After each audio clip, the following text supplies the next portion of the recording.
For a long time, Boris Johnson rejected the demand for vaccination certificates. This is not the way things are done in his country, the British Prime Minister used to say. Now the use of such a document is getting closer and closer. As nearly as next month, the government plans to make certified evidence available to vaccinated citizens, initially to make travelling easier. The Ministry of Transport has assured travel companies about this. Vacation trips abroad have been illegal since the beginning of the year, but that will probably change from mid-May. The vaccination passports, it said, are primarily intended to facilitate entry into other countries. The first holiday countries, including Spain and Greece, have already announced that they will abolish the quarantine requirements for tourists who can officially prove their vaccination status. The main obstacle to travel is still in the UK itself. The obligation to a 10-day quarantine and expensive compulsory test packages for returnees. For a few days, however, the pressure on the government to change the regime has been increasing. MPs are calling for the isolation requirement to be relaxed and for tests to be offered free of charge.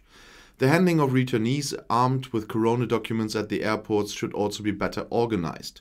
According to newspaper reports, there are plans to digitally save test results and entry declarations on passports in order to be able to restart the automatic passport control, presumably from August.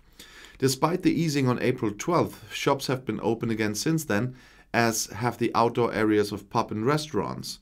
The number of new infections continues to decline. Their numbers have dropped to 17,000 a week. In Germany, there are almost 30,000 a day. The number of deaths every day is just over 20 and the trend is still falling. According to the National Statistics Office, COVID has been replaced by heart disease as the main cause of death since March.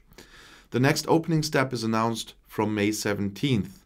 Then pubs and restaurants will also be able to serve inside, cinemas and theaters will be able to open under certain conditions, and citizens will be allowed to meet up to 5 other people in private rooms.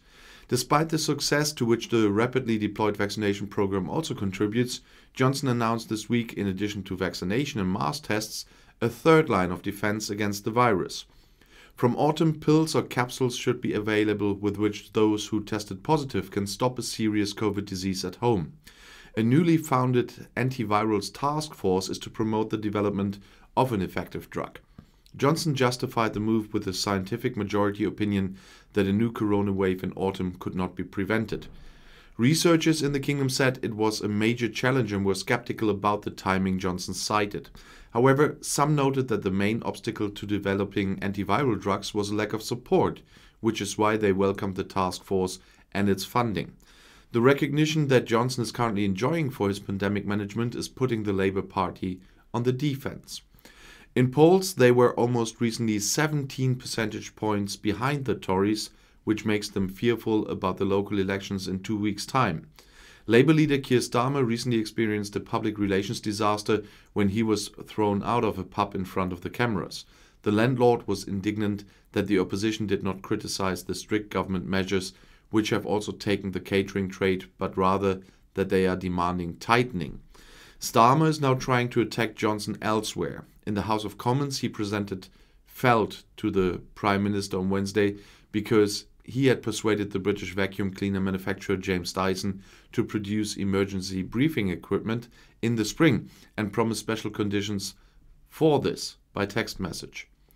The company, which is now based in Singapore, had asked Chancellor of the Exchequer Rishi Sunak for a guarantee that employees posted to England would not suffer any tax disadvantages. When there was no answer, Dyson asked Johnson personally. Shortly afterwards, he wrote to Dyson that Sunak had solved the problem. "We need you here," he wrote. Starmer was indignant, but Johnson parried the accusation very calmly. He will not apologize for moving heaven and hell as Prime Minister in a national emergency, he said. And if you want to stay informed, please subscribe to my channel. Auf Wiedersehen.